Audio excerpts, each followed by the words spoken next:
Okay, ang ituturo ko sa inyo ngayon ay kung nasaan ang fuse box nitong 2016 na Toyota Avanza. So may tinutroubleshoot kasi ako na problema dito sa sasakyan ito. So ayan, tinanggal ko na yung globe compartment. So madali lang tanggalin ang globe compartment niyan at ma-expose na yung location ng fuse box. So dyan lang yan sa may gilid.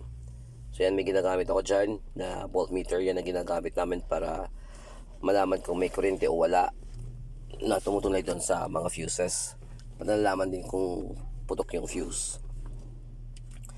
Meron pa yun isang fuse box andun sa may unahan, sa may engine bay, sa may right side sa gilid. So meron din doon na fuse box.